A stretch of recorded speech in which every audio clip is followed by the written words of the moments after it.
بسم اللہ الرحمن الرحیم۔ جنگ خیبر اپنے عروج پر تھی کہ حبشہ کے دو مسافر خیبر پہنچے۔ ان میں سے ایک پیغمبر اسلام حضرت محمد صلی اللہ علیہ وسلم کے رضائی یعنی دوسرے شریک بھائی جعفر بن ابی طالب رضی اللہ تعالیٰ عنہ اور دوسرے عمرو بن امیہ رضی اللہ تعالیٰ عنہ تھے۔ یہ دونوں حضرات ان مسلمانوں میں شامل تھے جو پہلی بار ہجرت کرنے پر مجبور ہوئے تھے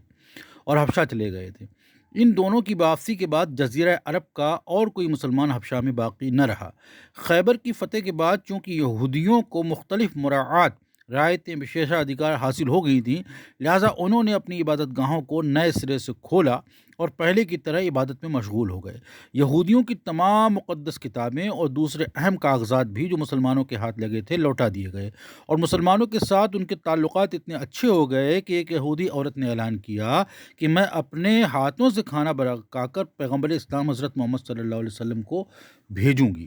اس عورت کا نام زینب بنت حرس ہے اور وہ سلام بن مشکم کی بیوی تھی۔ اس عورت نے ایک دمبا ذبح کروایا، اور چونکہ اس نے سن رکھا تھا کہ حضرت محمد صلی اللہ علیہ وسلم کو دمبے کی ران بہت پسند ہے، لہٰذا اس نے دونوں رانیں پکاتے وقت اس میں زہر ملا دیا اور وہ کھانا پیغمبر اسلام حضرت محمد صلی اللہ علیہ وسلم کو بھجوا دیا۔ جب بھنا ہوا گوشت پیغمبر اسلام حضرت محمد صلی اللہ علیہ وسلم کو پیش کیا گیا تو آپ کے پاس ایک صحابی بیٹھے تھے جن کا نام بشیر بن برعا بن معرور تھا۔ حضرت محمد صلی اللہ علیہ وسلم نے ایک ران انہیں پیش کی اور دوسری سے ایک بوٹی توڑ کر اپنے منہ کی طرف لے آئے۔ تبھی گوشت سے آواز آئی کہ اللہ کے نبی صلی اللہ علیہ وسلم مجھے مت کھائیے کیونکہ مجھ میں زہر ملا دیا گیا ہے۔ بشیر بن برعا رضی اللہ تعالیٰ عنہ نے بھی دانتوں سے گوشت کا ایک ٹکڑا کاٹا، چبایا اور نگل گئے، لیکن پیغمبر اسلام صلی اللہ علیہ وسلم نے پہلا لقمہ چباتے ہی جب گوشت نے بتایا تو تھوک دیا، اور بشیر بن برعا رضی اللہ تعالیٰ عنہ کو خبردار کرتے ہوئے بولے کہ یہ گوشت مت کھاؤ، اس میں زہر ملا ہوا ہے۔ بشیر بن برعا رضی اللہ تعالیٰ عنہ نے گھبرا کر ران پھینک دی، لیکن جو گوشت وہ نکل گئے تھے اس نے اپنا اثر دکھایا اور وہ جلد ہی ان کی موت واقع ہو گئی، جبکہ پیغمبر اسلام حضرت محمد صلی اللہ علیہ وسلم کی جان محفوظ رہی۔ زینب بن حرس کو گرفتار کر لیا گیا اور جو اس سے پوچھا گیا کہ رسول اللہ صلی اللہ علیہ وسلم کو زہر آلود گوشت تو نے بھیجا تھا؟